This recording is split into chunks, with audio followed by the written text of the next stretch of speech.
Good morning mga kahabi. Ito, hanggat nagbibilad tayo ng mga inakay. Ayan, after nila magbilad, bibigyan natin sila ng calcium. Ayan. Bali, ito na yung young bird natin ng PBM. Si Hippo Cross Inbreed Gwen. Magtatay sila. Mukhang malaking ibon din. Bali, ano to, pamangkin to ng mga black na in-upload natin. So, ito is black din. Ganda ng pagka-black niya. Healthy ibon, no? Bilis lalaki. Naka-perso na banded natin yan. Tsaka Phil 2022. Yan, perso na pula. Tapos ito na yung John Arden natin. Ayan, oh, ganda ng kulay. Kahit healthy din. Tsaka ito, bronze T-check. Kakulay ng tatay. Nakakulay ng nanay. Ayan, tapos ito naman, mga Opalution to. Anak ng project natin na Opalution. Homozygous indigo spread to.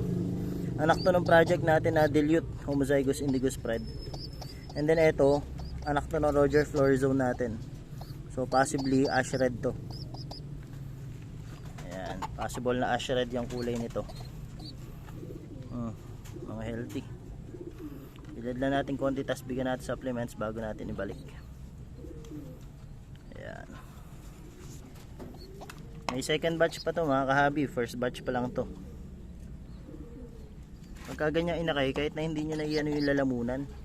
Yung iba kasi nakikita ko pinipiga pa yung lalamunan pagka nagpapainom. Kung saan naman bababayan. Wait lang. Hirap pa. Marurunong naman ako tumukha nga yan eh. Kumbaga pag may nalaglag sa pugad, unti-unti na rin nila yun eh. Yeah. Isang kamay. Dali.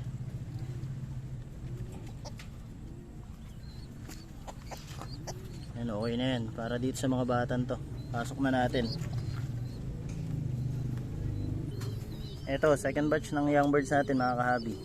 Yan. Ito, anak to nung mga lahi ng OLR champion na local birds natin. Ayan. Tapos ito yung kinontent natin na naging recessive opal eh, no? Nihintay ko pa yung buntot para ma-confirm natin eh. Pero makikita nyo na sa kulay nyo. Yan. Ito inbreed Koopman to. Pipa bird.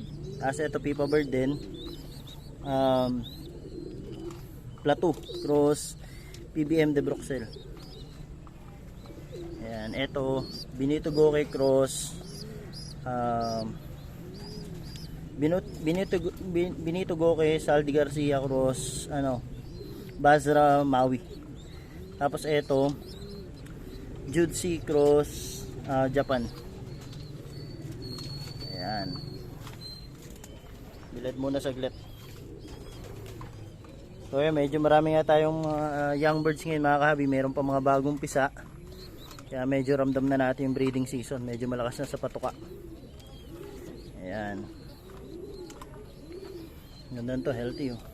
Koopman inbreed Koopman.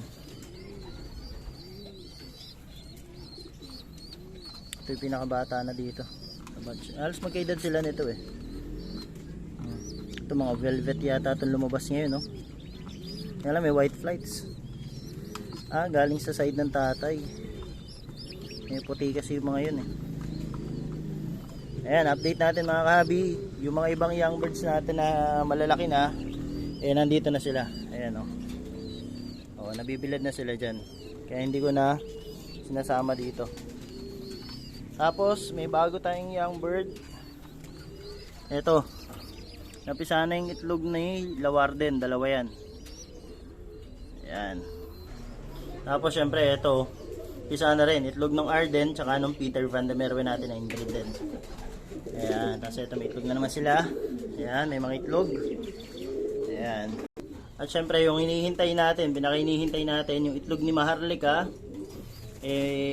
Titingnan natin kung mapipisa ba yung dalawa. Ito yung foster breeder natin na gagamitin sa ngayon.